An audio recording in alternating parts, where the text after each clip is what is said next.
A very pleasant good afternoon to all of our viewers. Welcome to another edition of Let's Talk.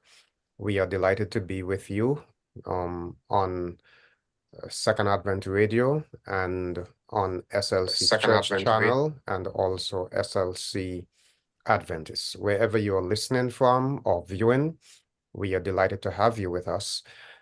You are on Let's Talk. We are delighted to take time every week to discuss issues impacting the church and the wider community. And the subject that we are discussing today, started last week, in fact, is one that definitely has a significant impact on the wider community. So we trust that you have notified your friends. If you have not yet, call them up, let them know that today's Let's Talk is a must listen, a must see, because we are going to be continuing our discussions on climatology, global warming impacts and responses. And today we're getting deeper into the increasing intensity of the storms that we have been experiencing over the last few years. But before we get carried away with all those kinds of things, we want to begin with a word of prayer, shall we? Father, be with us as we go into today's Let's Talk session. We pray for your wisdom and your guidance. We ask that you will be with our guests as they seek to respond to the questions. We pray that you will grant that everything will be done according to your will, and may your name be glorified in all of this. Grant us again your peace and your presence in Jesus' name. Amen. Amen. Amen. First, Amen. today we have with us Deputy Director of the Antigua and Barbuda Meteorological Services, Elder Lorne Salmon. He was with us last week and is back again this week. As I indicated last week, Elder Salmon is not just a meteorologist, but he has experience over 24 years in the field. He holds a bachelor's degree in meteorology from the University of the West Indies, Cave Hill campus, and a Master of Science degree in hydrogeology from the University of Leeds in the United Kingdom. He is an elder in the Seventh Adventist Church, very involved in church. He is, however, here today to deal with matters relating to climatology and global warming, but he's not our only guest. We also have with us Elder Lennard Josiah, who is also very active in his local congregation. I'm happy when, our guests are actively involved in church and can make that kind of association. Elder Josiah is also a meteorologist with many years of experience in serving at the Antigua and Barbuda Meteorological Services. He has been functioning in weather and analysis for quite a few years. He holds a bachelor's degree in geosciences with an emphasis on operational meteorology from the Mississippi State University, and a master's of science degree in leadership with an emphasis in disaster preparedness and crisis management from Grand Canyon University. He also is a member of the American Meteorological Society, where he obtained certified consulting meteorologist, that's CCM, and sealed broadcast meteorologist status, AMS. He's passionate about weather communication and, as I indicated, is very actively involved in his local congregation. He's also a musician. I hear him from time to time leading out in praise and worship and that kind of thing. We are happy to have you both, Elder Salmon, Elder Josiah. Welcome again to Let's Talk. Once again, Pastor Greene, let me say, truly, we are grateful, and I'm grateful to be a part of this program, where certainly I can share some knowledge with respect to climate change. And let me say a pleasant good afternoon and a happy Sabbath as well, too, to all of our guests and all of our listeners and viewers. I pray by God's grace, even as we try to answer some of these questions, that individuals will find some sort of enlightenment or find some sort of clarity on maybe some areas, some gray areas that they would have had with respect to climate change. So once again, I'm very grateful and thankful to be here and to share the little knowledge that I understand about climate change. And good afternoon to you, Pastor Greene. Good afternoon to my colleague Lorne also, and good afternoon to the listeners. It's such a thrill to be here one more time as we unpack this very important topic, climate change, global warming, and meteorology and how it impacts individuals. And I hope and trust that as we speak this afternoon, that individuals could understand that this is a very big topic and a very big topic that we're going to try to see how much we can break down. And our hope and trust is by the time that we leave here, that individuals will be more knowledgeable. Thank you for the opportunity, Pastor Greene. Well, gentlemen, some of the comments I heard last week, and as I reviewed the chat, some individuals were saying that they so very much appreciate the blend that you were able to make between science and the Bible. That has always been a debate. And then others were saying, thank you for making such a complicated subject so easily understood. So you are expert in the business and you apparently have done a very good job, but we want to move on. We want to get into some deeper waters. Last week, we spent some time exploring matters that we consider to be primary causes of global warming. Today, we will consider the impacts. What would you consider to be some of the more significant impacts of global warming? Ella, Lon, would you want to be the first to open the baton today? Well, that's not a problem at all. I used to play some cricket in my days, and so I don't think I'm afraid to face the new ball to take some shine off of it, so that All right. when it comes in, he'll be able to perhaps make a century.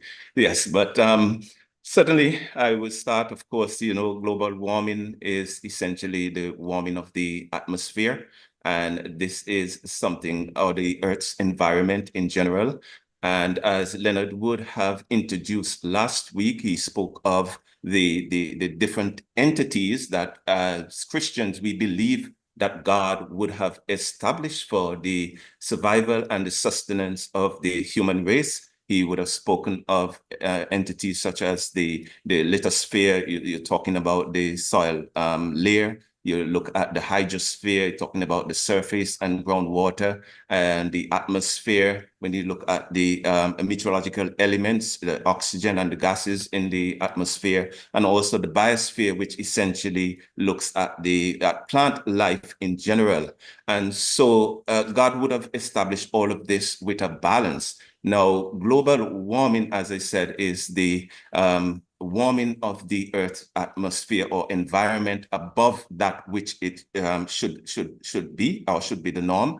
And so essentially what you have is now imbalances being created in all of these different entities. So if you affect the biosphere, the vegetation, that will affect, of course, human beings, animals that will consume plants. And that will affect the atmosphere in terms of oxygen supply to the atmosphere, which comes from the vegetation. That also will affect the lithosphere in terms of the soil, because if you don't have the necessary nutrients in the soil, of course, it will affect the plants, and not having the plants, it will affect the animals that eat plants, and not having the animals that eat plants, you affect the animals that don't, that are carnivores, that eat other animals. And of course, that will affect human beings as well, whether we are vegetarian or whether we eat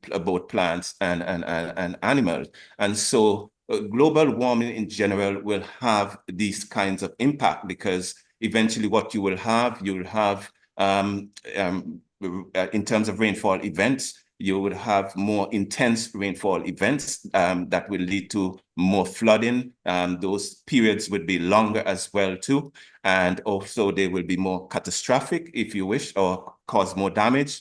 You look at droughts. It is something that will impact droughts in terms of not only the droughts itself, but the length of time that you'll have droughts. There would be a longer time. the intensity of the droughts as well will be affected, and the frequency of the droughts will be affected as well. Of course, droughts are things that that naturally happens, but of course, climate change will exacerbate it in terms of its frequency, in terms of the length of time, and also in terms of its intensity. It will affect sea level rise as well too. I always hear about the whole idea linked to climate change is sea level rise. And of course, with a warming of the atmosphere, what eventually you would have is the melting of glacier, because water is locked up in glacier in the solid form in terms of glacier in mountains, for example, in places like Switzerland, places that are close to the North Pole, the colder regions of the water is really locked up in the form of ice. If this melts, then eventually what you will have is a rising of the sea level, because that water has to go somewhere. And so essentially what you'd have is a rise of sea level. A rise of sea level will lead to the inundation of small islands, particularly islands that are below sea level. It will result in the erosion of coastal land. So, for example, a place like Antigua and Barbuda, where we have a lot of businesses located around the coast, of course, a rise in sea level will affect those economic activities. And so it will eventually result in an economic impact as well too. So just to, and I'll give Lennard a chance to come in here, but just to give you some sort of broad ideas as to how climate change could have an impact on the socioeconomic and also the climatological landscape of the globe in general. But very comprehensive indeed. And before Lennard jumps in, I want to, Lennard, in fact, ask you, last week we perhaps didn't spend as much time as we should have on the whole matter of the burning of fossil fuels and their impact on greenhouse gases. You know, we spoke, we mentioned it, but we never took the time to explain exactly what we mean by greenhouse gases, because now that Lorne has spoken about the impact of global warming, I think we understand one of the major causes, correct me if I'm wrong, is the burning of or the production of greenhouse gases. So if you can just highlight that a little bit, what a greenhouse gas is, what causes that, and how it results in this global warming that now is impacting all these areas that Lorne spoke about. Sure. Thank you so much. Let's look at the greenhouse effect so that we can better explain what the greenhouse impact is to global warming. Well, the greenhouse effect is this scenario in agriculture where you'll see some, that's like a shed over plants where people would plant stuff in. And the reason why they're doing that is not only to shield it from the incoming rays, but also to normalize the temperature so that the plants can grow. Now, in our atmosphere, God has created an atmosphere in which human beings are supposed to live. He created this atmosphere with a delicate balance for us to, for the earth to maintain a particular temperature that we can survive within. And in that atmosphere, in the atmosphere, there are known gases that are for some specific purpose. One of them is methane. We have carbon dioxide. And I began speaking last week about how the Earth's temperature is remained constant. The sun, which I would go into a little deeper, the sun transmits its rays to the Earth. It does not heat the atmosphere at that point. What it does, it heats the ground, and the ground radiates the heat back out. So when the radiation is going back out to space, then these gases trap some of the heat and maintain a nice cool balance within the temperature aspect. So there is what you call a thermal budget of the atmosphere, thermal budget of Earth. And those gases in the atmosphere play a significant role. The thing about it is that God has made these gases with the right proportions. But what has happened is that when the industrial era took place and men started to burn the fuels, let's say industrial actions such as crude oil, and all these factories became prevalent, they release a lot of carbon dioxide to into the atmosphere. But remember that there is a delicate balance already in the atmosphere that God has put there. But what man's activity has been doing is adding more carbon dioxide to the atmosphere. And because of the addition of carbon dioxide to the atmosphere, when the heating takes place from the sun, that heat cannot leave, some of that heat cannot readily leave the Earth atmosphere. So what it does, the added carbon dioxide traps the heat within between the Earth and the atmosphere. And that atmosphere between the atmosphere, the temperature of the atmosphere begins to heat up because we have additional heat being added, and hence the reason of global warming takes place. So man's activity has really augmented the delicate balance that God has created, and as such is creating the problem for global warming. Those trace gases that are in the atmosphere that are trapping the heat, and the addition of the carbon dioxide to the atmosphere is what has created the problem with respect to what we call fossil fuels and global warming.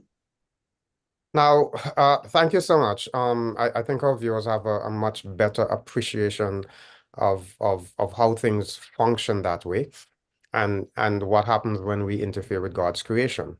I like to say, especially as Seventh Adventists, and I'm saying especially as Seventh Adventists because every time Sabbath comes around, it's a reminder that God is creator, and the fact that God created our world and gave us dominion.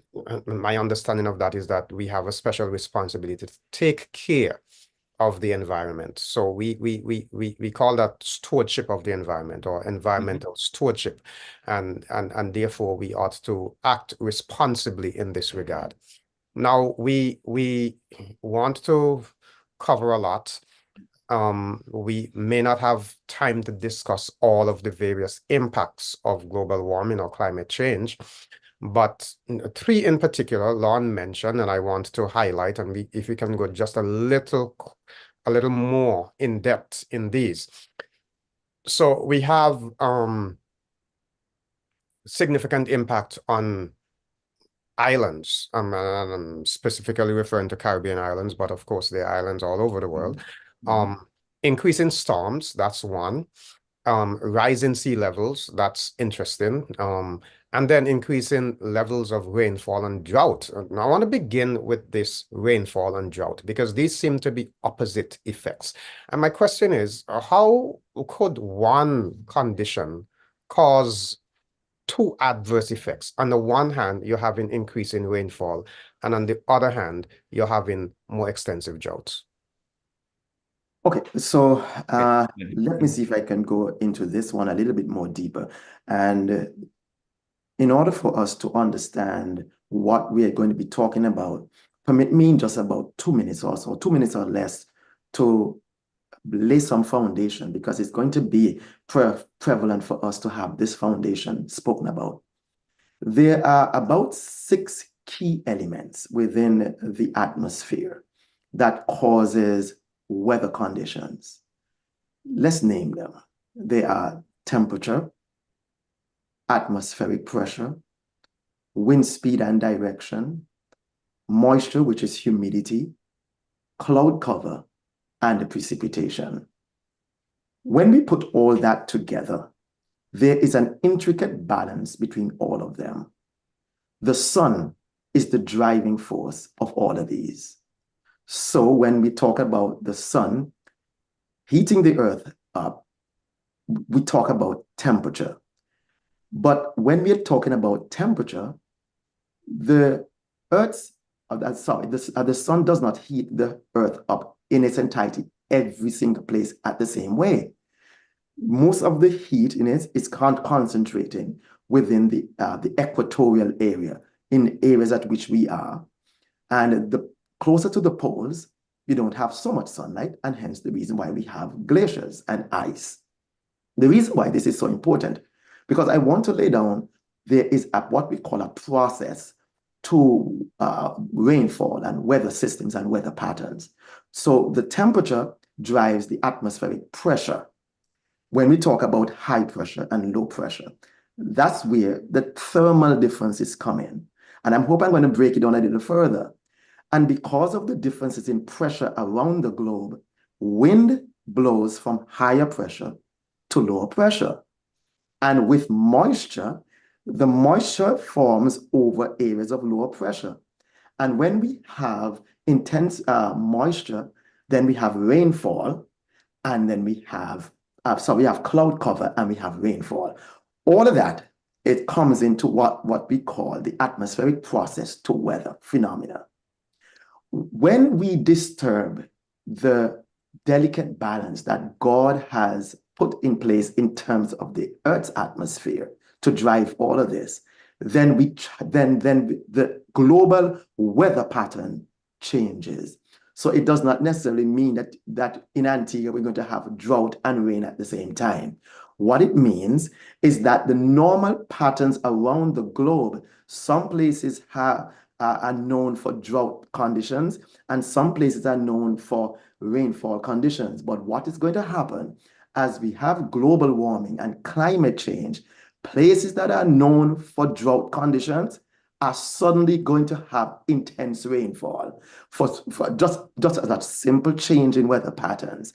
And some places that are known for intense rainfall, they are suddenly going to get drought. Take, for instance, California.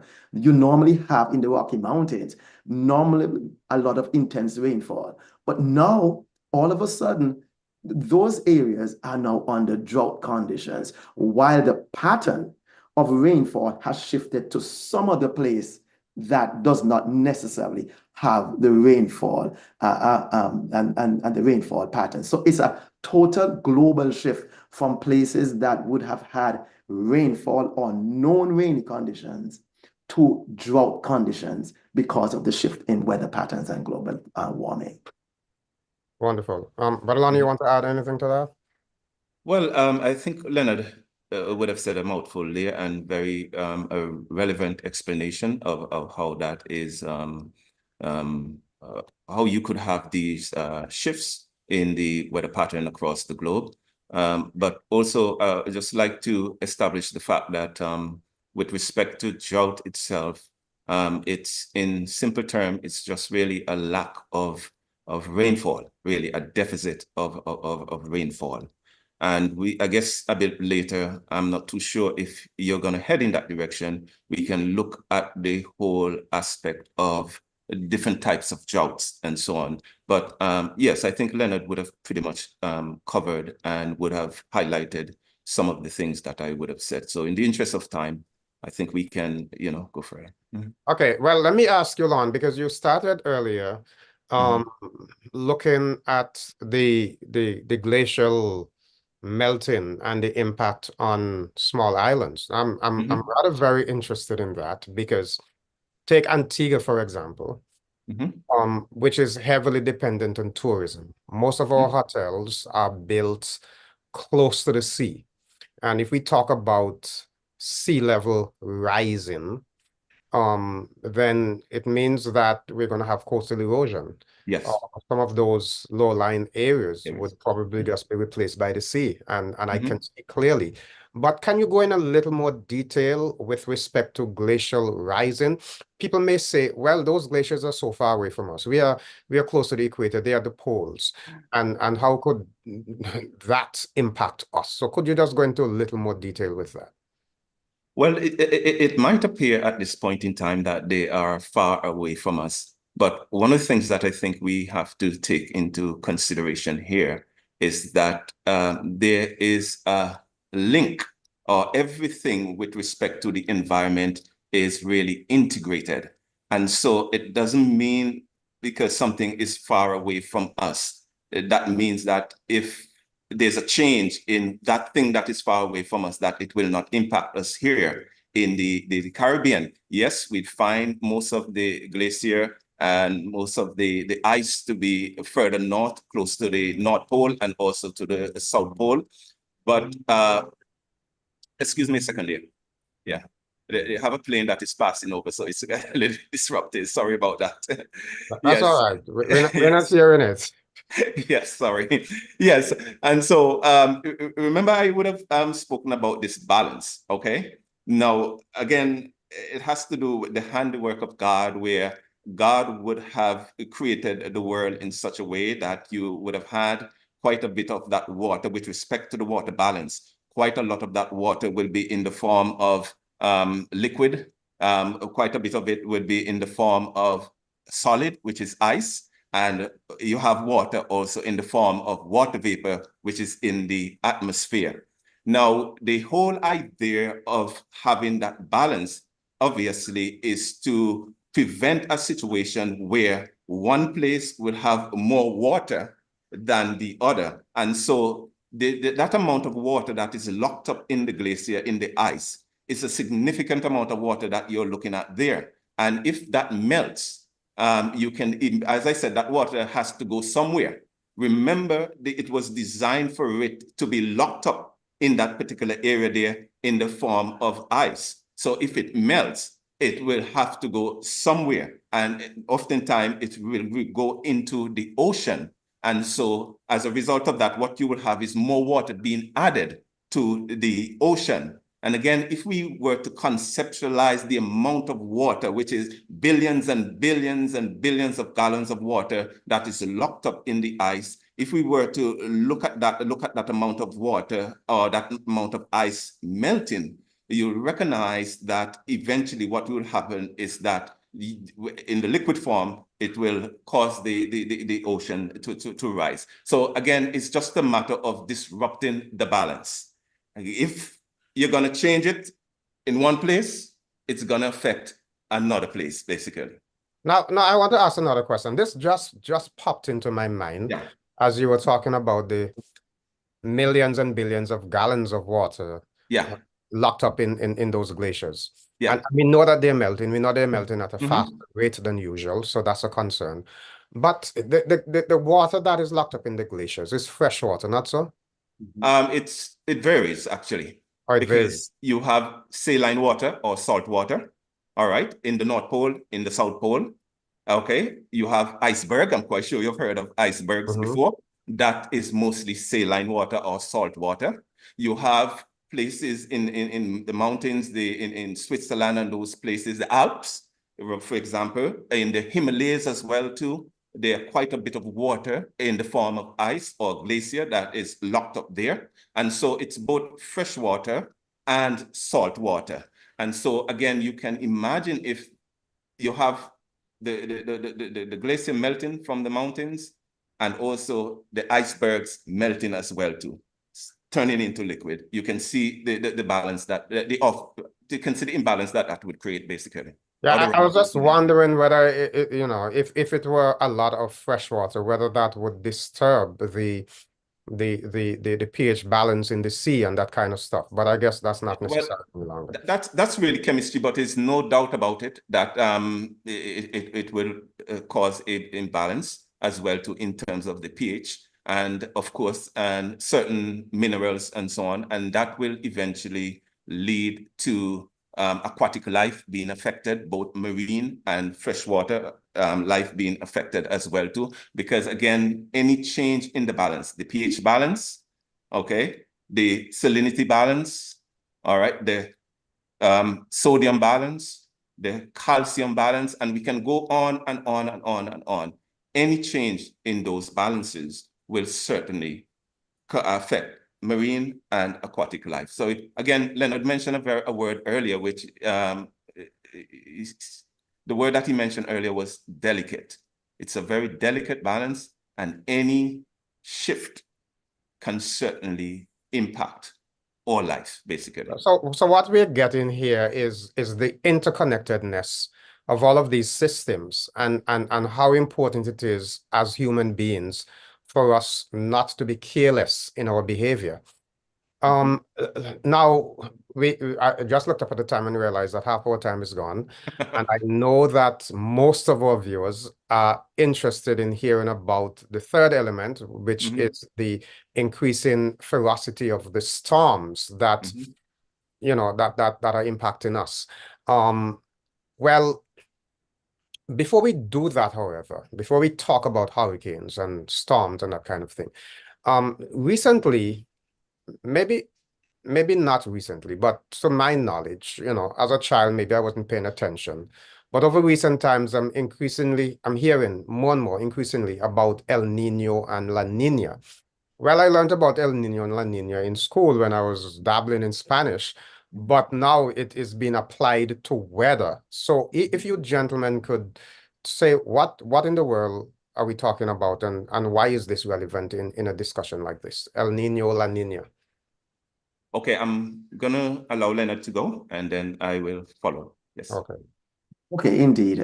Thank you so much, Lorne. Okay, we are going to be transitioning into the topic of tropical storms and hurricanes, etc. As I spoke about, there is a delicate balance within the environmental systems that links the Earth's surface to the atmosphere. And those Earth systems are put in there by God, and they obey the laws of nature. Now, when we talk about El Nino and La Nina, that is a phenomenon that where the ocean surface in the Pacific, this is a Pacific phenomena, by the way, that where the Eastern Pacific Ocean sometimes heats. Why is that? Is because of the fact that, remember I spoke to you about the process of temperature, pressure, wind speed and direction, etc. So over the open waters, the winds blow. And when the winds blow over the waters, then you have what we call upwelling. Colder water from beneath rises to the top. And when we don't have the wind blowing so much, then we have the surface warming. Well, the El Nino condition is a phenomenon that describes the heating of the Eastern Pacific Ocean at certain times in what we call a yearly cycle. The La Nina is the opposite of that, where instead of having the Eastern Pacific warming, then we have colder conditions or colder waters. Why is that so important? Because there is a link between the warmer ocean in the Eastern Pacific and the storms that take place over the Atlantic Ocean. Why is that? Because when the atmospheric circulation goes up over the Eastern Pacific Ocean in an El Nino condition, then it creates what you call wind shear over the Atlantic Ocean. And wind shear means the fast moving air over in the upper atmosphere that chops off the tops of thunderstorms or hurricanes. So when the El Nino condition, which is the warming of the Pacific Ocean, takes place in the Eastern Pacific Ocean at certain times of the year, then it creates greater wind shear, and as such, storms weaken. The converse is true. When they have the colder waters, hardly any wind shear takes place. And as such, in La Nina years, which is the colder ocean waters that takes place, creates a scenario where storms in the Atlantic Ocean can grow and get stronger. That is one of the conditions of this year. And I'm going to let Lorne continue from here. Lorne? Right. And so thank you very much, Lennard. And so Dr. Greene, and I think Lennard puts it very nicely there.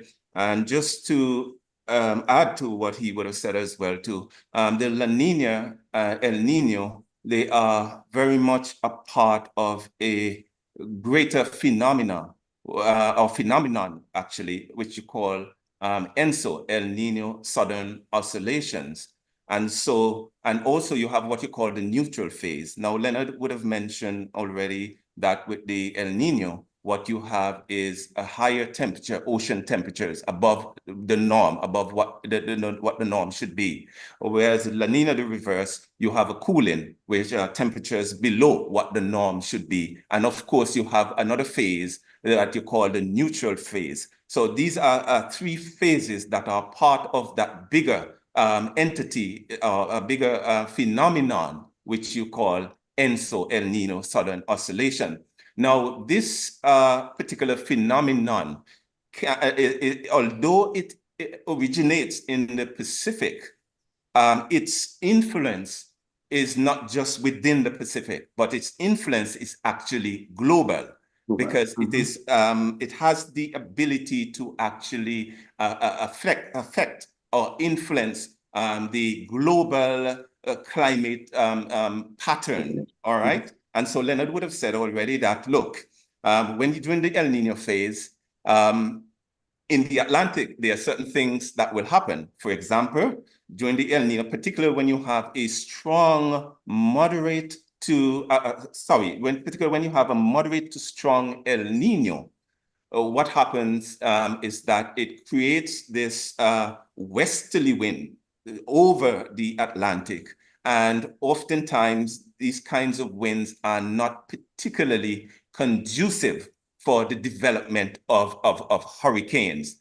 On the other hand, which we are currently going through that phase, and hence one of the reasons why the forecasters would have predicted that this year is going to be a very active year for us, simply because we would have entered into the other phase, which is called the La Nina. And what happened is that during that phase, it provides that kind of environment. Remember, its influence is not only to the Pacific, but its influence extends globally as well to over the Atlantic. And so during this particular phase that we are in now, Antigua and Barbuda, if you wish, is forecast that the Atlantic hurricane season is going to be a busy one. And we would have had a taste of somewhat how busy this will be already. So that creates an environment which will encourage or enhances the development of tropical storms and hurricane.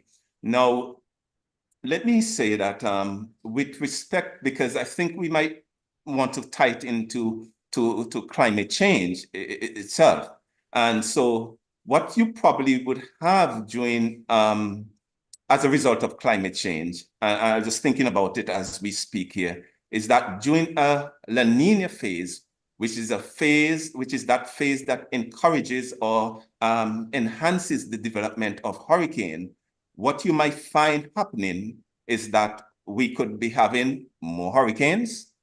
We could be having also what you call longer or more hurricane days, which is not really good news for us. And we could have more intense hurricanes. So this is how climate change itself could impact the El Nino or the ENSO, the El Nino Southern Oscillation, because again, I think it's important to mention here that it is a natural phenomenon that exists. It's always there.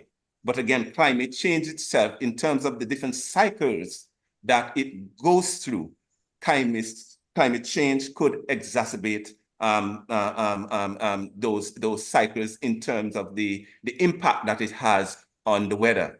For example, on the opposite as well too, I hope I'm not talking too much here, but in the opposite in terms of the El Nino, normally during an El Nino phase, particularly a moderate to strong phase, what you have droughts in some areas as well too. Whereas you have rainfall, an increase in rainfall in some areas, you'll have droughts in some areas. So what you'd find happening is that those areas that experience rainfall, above normal rainfall, would have, again, probably more rainfall, flooding type rainfall events.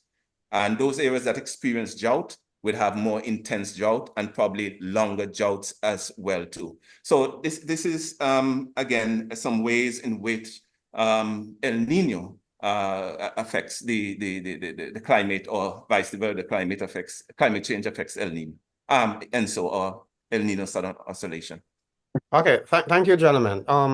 Before you, Lennard, because I need to clarify something here. Now, if you taught me correctly in your pronouncements just now, I gathered that you both are saying that in an El Nino year, the ocean temperatures in the Pacific side in the El Nino would tend to be hotter, and in the La Nina would tend to be colder. Am I correct? You're correct. Yeah. Yes. So One is above average, which is the El Nino, and one which is below average, which is cooler, which is the La Nina. And of course, you have the neutral, which is the average. Okay, so here's my question, because we are now approaching a La Nina phase, but we are also hearing, I'm also hearing that the temperatures in the Atlantic side are extremely hot. And hence one of the reasons why, because warm sea, especially at a greater depth, tend to feed storms. So I'm just trying to reconcile if I'm getting it clear. How it goes. Okay, sure. Go ahead, Len. And Lon, let me take it from here. Pastor, I want to look at it as a very broad macro scale, because Lorne would have introduced what we call the ENSO, which is the Southern Oscillation. And for you to put in perspective as to the scale of this thing, I want us to, those individuals who know where, let's say, the Eastern Pacific, where Mexico is, and where Australia is. So you're going to be looking at what we call an El Nino year, where places closer to Mexico, which is closer to United States, western border, they're going to warm, the waters are going to warm. But in the normal context of things, the waters over by Mexico warms, while the waters over by Indonesia, way west, way towards Australia, those waters cool. So it drives what you call a global circulation. It's a big circulation from Mexico way across the Pacific Ocean, right across to Australia. Those winds meet there, so you have rainy periods over Indonesia. But when in a La Nina year, those waters over by Indonesia warms, while the waters over by Mexico, they cool because of the global pattern being shifted around. And it has what you call a macro scale impact on the total global circulation of the earth. So that normal flow of the wind is enough to impact the weather and the formation of tropical systems, even on a global scale in the Atlantic Ocean. No, you're right. The Atlantic Ocean is hotter this year. Why? Because of the trade winds over the waters were not necessarily too high in the last 2 years. So you don't have that level of upwelling that took place. So you have all this warmth of water that's sitting here. But again, the atmosphere of the oceans are a heat pump for the atmosphere, because the ocean takes in a lot of the heat that the atmosphere can't hold. So this thermal budget, when the atmosphere warms, and it's going to warm the waters too. So what we're seeing a global shift in the ocean temperatures in the Atlantic Ocean, and someplace in the Pacific Oceans too, and even further towards the north, where you have ice. Even those waters, they are heating up also. So the global weather patterns, the global wind patterns are changing ever so often, where the global patterns are leading to weather patterns that are being exacerbated, one of which are storms. Tropical systems now, they take their food from the ocean. That latent heat that's available in the ocean, they feed off that. And because the oceans are so much warmer, those hurricanes are becoming more intense. And not only more intense, they are going to be becoming more in rapid succession because of the heat that's available. And hence the reason why the discussion for tropical systems and the alarm is being sounded that the risks to us here in the Caribbean and even further towards the west is growing and growing because of the because of the addition of the heat that's available, not only in the atmosphere, but in the open waters and the oceans also. Well, let's talk a little bit more about tropical systems, right? Tropical cyclones. Well, let me take the word tropical out of it. Let's talk about cyclones in general. Now, on the Pacific side, traditionally, we tend to have stronger storms than on the Atlantic side. Is that changing? That's I'm not too sure if Lennard has any information on that, but from us, in fact, that is something that I've never really really delved into. So if Lennard has any additional information on that, I will allow him to speak on that particular. But as far as I know, at this point in time, if there are changes, the changes are not sufficient for somehow the Atlantic hurricanes to somehow surpass the Pacific. Normally, the Pacific has a longer hurricane season. All right, it goes from May to November. However, and the fact that let me put this, because thinking about it, the fact that the forecasters, meteorologists, researchers are thinking about perhaps extending the Atlantic hurricane season, perhaps that's an indicator. And I say perhaps because I'm not too sure about what's happening in the Pacific as such. Perhaps that's an indicator that the Atlantic could very well be catching up to the Pacific. But I'll leave it at there for now.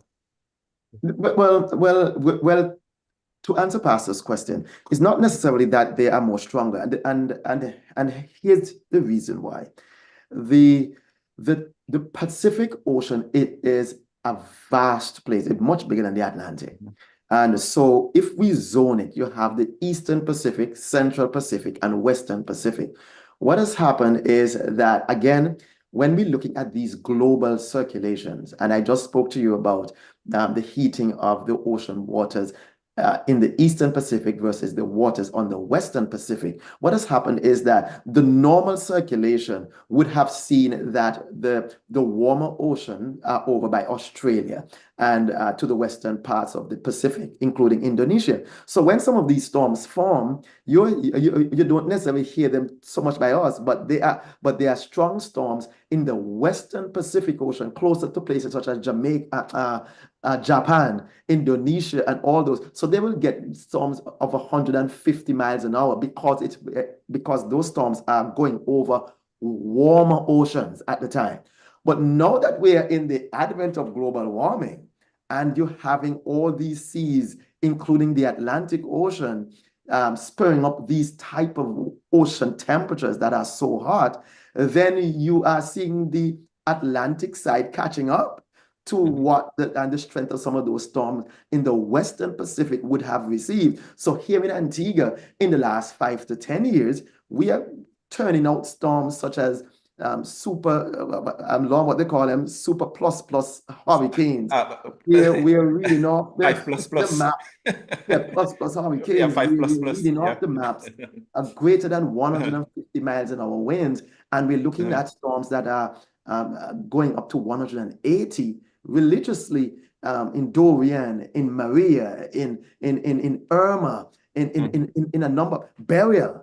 We're now reading 150 easier because of what we call the warmer ocean. And there is a difference, however, that I must bring here. There is a difference between the ocean temperature at the surface and the ocean temperature and the ocean heat content that's available for storms, because we are now bringing the depth of this warm water, and we are now seeing that not only is the surface of the sea hot, but it goes down for a huge depth, that when these storms churn up the surface water, they're actually bringing up warm water again from the beneath. And that's what's really driving them. So we are now witnessing the advent of a global cycle where the possibilities and the risk to our lives are higher because of the advent of these storms. Well, it does seem that the natural world is speaking.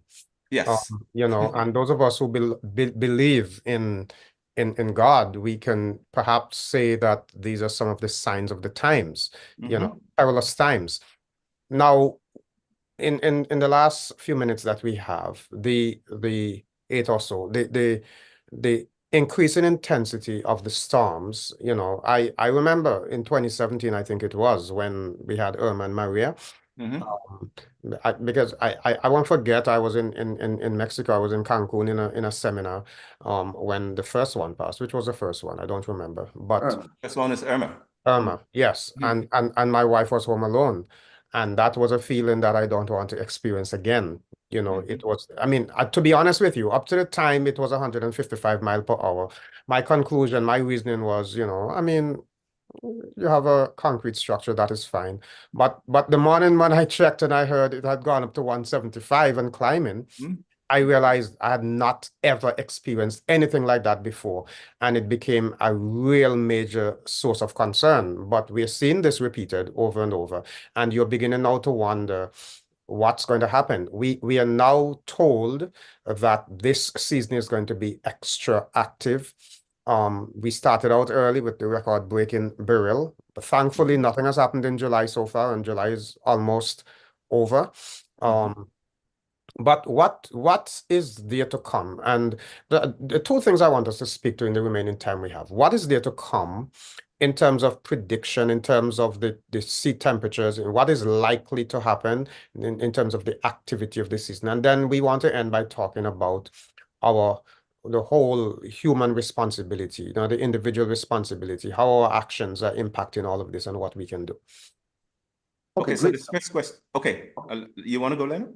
No, sure, go ahead, Lorne. Okay, so the first question that you asked, Pastor Greene, just to verify that, is what is there to come in terms of the season itself, or you're talking about futuristically in terms the season of itself, the season itself? Well, the forecast is still holding for the season to be a rather active season. One of the things, because the sea surface temperatures remain pretty high, okay, and quite conducive for the development of storm. But at this point in time, this lull that we are seeing in the development of storm is really being attributed to perhaps the Saharan dust, because I'm hearing more and more of that being mentioned, the Saharan dust, where the concentration of that dust at this point in time is quite high in the area between the Atlantic and, well, between the Caribbean and West Africa. And so that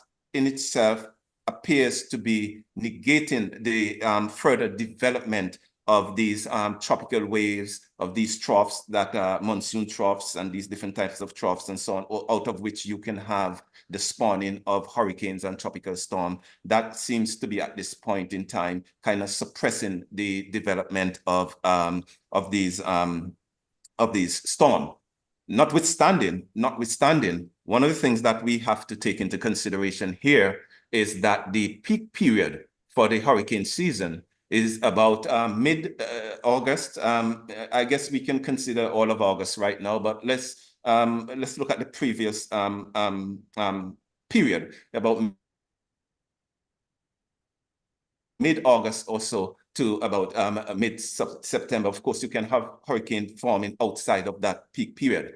And so that period is still to come. And that is the time when the temperatures tend to peak as well in the ocean. So the heat that we're feeling right now, unfortunately, there's more to come. And so the reality is that that peak period has not come as yet. And the prediction is still holding for this season to be a very active season, because all of the ingredients or all of the conditions to facilitate an active season will certainly exist later.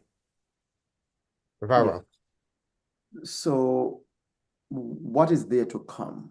Lorne adequately dealt with that. What I think that we as a people should be doing at this stage is to understand a few things. That the ingredients for an active season, they are in place. How will the season eventually end up? We don't know. But what we can say is that the ingredients that are there, suggests to us that beginning in August, when the drier air from the Sahara, it gets washed out and the moisture returns, then is when we can see it ramping up. What do we do in the interim as individuals? We owe it to ourselves to be prepared. God has given us an understanding, and He has given us wisdom and understanding. Let me interrupt you a little bit, Sure. Brother Lennard. Sure. Because so effectively, if we, and when I say we, human beings across the world, try to do all the right things now, those actions would likely not impact what is going to happen this hurricane season. No. Correct, right? No. So it is. No. No, that's not good news. Yeah. But No. okay, go ahead. I have another question, but go ahead. You see, because what has happened over years. It does not just in days just get fixed. And for us to understand where we are sitting right now means that as stewards, we should have been good stewards from long time before. And where we are sitting right now, it's really because of our behavioral patterns in the past that is creating this particular problem right now. If we want to correct it, we have to correct it beginning now for years to come. Now, this is my concern. Sorry again to interrupt, but this is my concern because you hear the global leaders debating, putting a cap on the global warming, the rise of the temperature if we're going to achieve it, and with the demand for energy, it almost seems hopeless.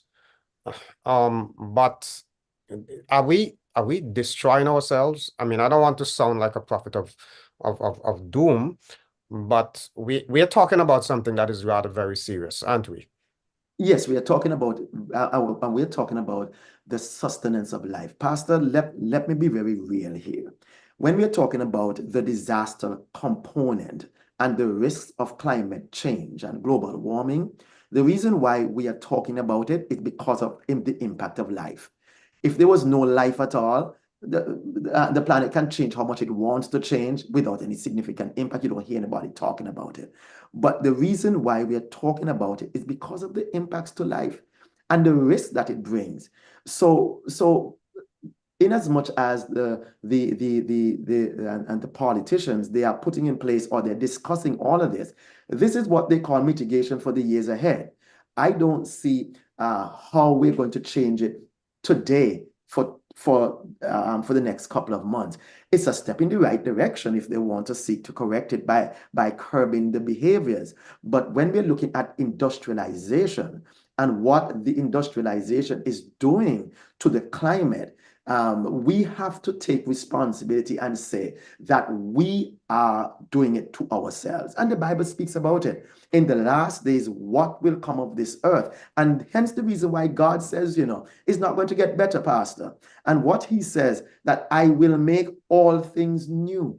New don't necessarily mean just the people are going to have a new life, but He's going to create an atmosphere. He's going to restore that atmosphere to how He once intended it to work, not by the destruction of sin and man anymore. So sin has done this to us, and I'm sorry to say it this way, but we have to face the realities of our sinful behaviors by preparing individuals for the times of atmospheric mayhem and the hazards that are going to be impacting us in the near future. Right, Lorne, last thought. Yeah, and just quickly, talking about the whole idea of salvation. These are inevitable again because of man's behavior. But at the end of the day, that doesn't mean that we should live our lives as careless stewards. We all have a testimony to give, and perhaps the way we treat our environment can impact somebody in a positive way to point that person towards Christ. And so we're not going to eat off everything because, hey, you know what? Everything is going to spoil. So let me eat up. No. We must remember that our actions and our behavior as Christians can influence somebody out there. And so I would encourage us to be good steward of our environment going forward. Thank you very much, gentlemen. Next week, we're going to be going into the preparedness dimension, disaster impact preparedness.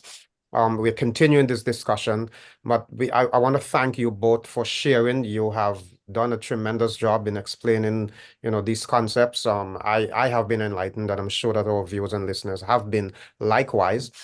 As I said, next week, we're going to be talking about with disaster management personnel. We're going to look at the whole concept of mitigation and personal responsibility, because I think that environmental stewardship element is really very significant. Whenever I throw a bottle out the car window, rather than taking personal responsibility and disposing of my waste in a responsible way, I am adding to the whole breakdown of the delicate balance that you gentlemen mentioned earlier.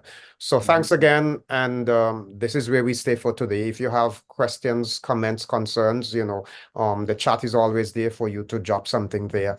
But we will be back next week, same time, for another engaging discussion. God bless you. Since. God bless, man.